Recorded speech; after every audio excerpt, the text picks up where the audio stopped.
Coba fitur dengarkan berita di News Plus aplikasi RCTI Plus.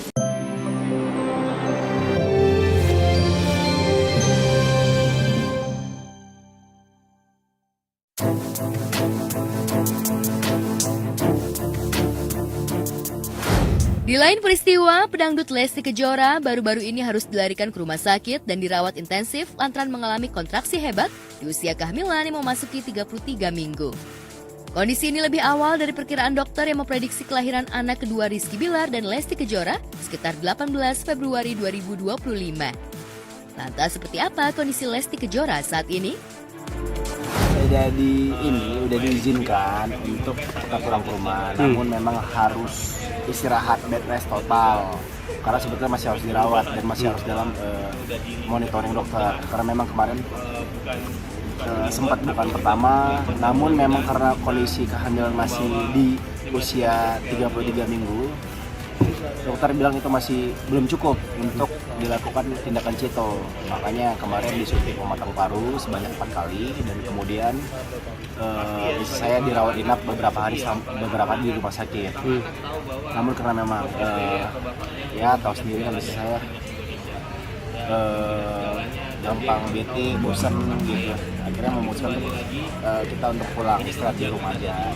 Sambil kita tetap kontrol lewat by phone, tetap konsultasi.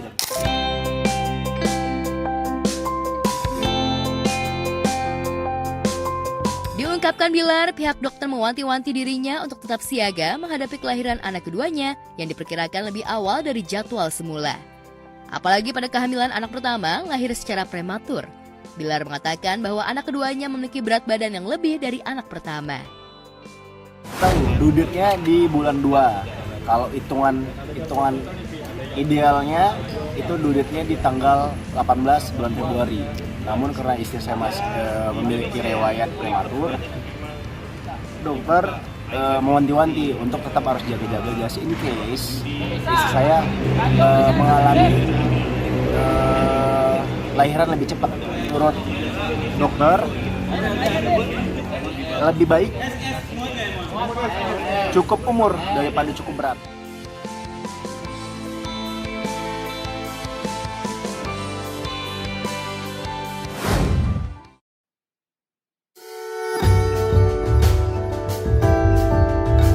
Di sisi lain, jika banyak selebriti yang hubungannya justru tak akur bahkan kerap berkonflik pasca bercerai dengan pasangannya, sebaliknya, Risty Tagor masih menjalin hubungan baik dengan Rifky Balwell, mantan suaminya.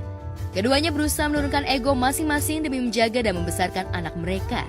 Tak hanya tetap menjaga hubungan baik dengan Rifky, Risty rupanya juga begitu dekat dengan Bibi Alrayan, istri Rifky. Bahkan sejak Rifky menikah dengan Bibi, Risty memilih berkomunikasi dengan Bibi meski hanya berbicara urusan anak.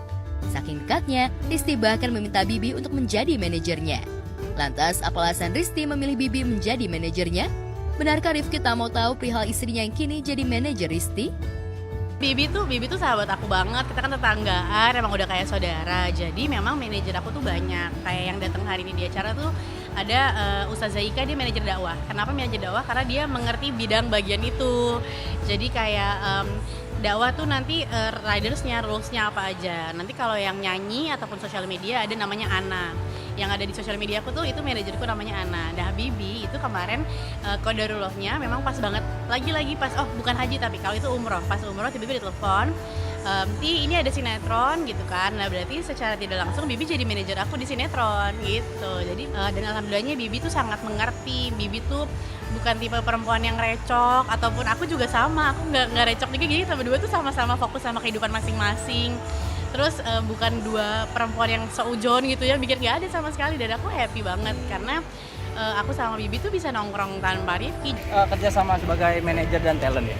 Iya. Ya itu urusan mereka, aku nggak ikut campur karena aku nggak dapat duitnya bang. Ya, sebelum menunjuk Bibi sebagai manajernya, keduanya memang sudah dekat layaknya saudara. Bahkan Risty dan Bibi kerap hangout bareng tanpa didampingi Rifky dan saling curhat meski tetap saling menghargai untuk tak mencampuri masalah kehidupan pribadi. Kita fokus sama hidup kita masing-masing aja. Jadi kayak misalnya aku ngapain ya, aku punya duniaku sendiri, Bibi punya dunia sendiri. Kalau ngobrol, kita ngobrol santai, nggak saling menilai, nggak saling judging, santai aja gitu. tetangga. Kita tetangga, jadi semuanya baik-baik aja. Ya, diakui Risti, awalnya tak mudah bagi Risti untuk bisa menjalin hubungan baik dengan Bibi dan Rifki. Namun seiring berjalannya waktu, Risti, Bibi, dan Rifki mampu meredam ego masing-masing hingga akhirnya bisa menyatu layaknya saudara, terlebih rumah mereka juga bertetangga. Risti pun kini lebih legowo dan tenang saat anaknya ingin tinggal dan bertemu dengan ayahnya. Dan cara ini rupanya membuat kehidupan Risti dan Bibi serta Rifki bisa hidup tenang tanpa ada konflik. Benarkah Bibi tak pernah cemburu dengan Risti? Dan aku sama Rifki dari awal setiap minggu itu Arsan punya hak buat ketemu sama ayahnya. Maksudnya bisa ketemu. Di sisi lain, Risti yang kini mulai mengurangi aktivitas syuting memilih berjualan baju-baju dan barang-barang pre-love. Ya, Rizky memang memilih menjual baju-baju atau tas-tas miliknya, antara baju-baju atau tas-tas serta barang-barang miliknya sudah terlalu banyak, bahkan ada baju-baju yang masih baru bahkan hanya baru sekali dipakai. Selain sibuk jualan barang pre-love, Risti juga tengah meluncurkan buku terbarunya berjudul Untukmu Wanita yang Selalu Menyimpan Rahasia di Balik Senyuman. Punya lebih banyak sahabat di seluruh Indonesia dan memang di sini juga ada potongan-potongan dari ayat-ayat Al-Qur'annya. Perempuan tuh sering banget gak sih ngerasa kayak buka lemari isinya baju semua tapi bilangnya aku nggak ada baju nih. Ya itu tuh cewek banget kan. Itu sebenarnya kenapa? Karena baju yang udah pernah dipakai biasanya dianggap nggak bisa dipakai lagi. Makanya dengan adanya pre-love kayak gini jangan numpuk terus, ada yang dikurangin. At least misalnya ada 20 baju, ya udah ntar beli 5 baju lagi tapi 10-nya dijual aja di pre-love.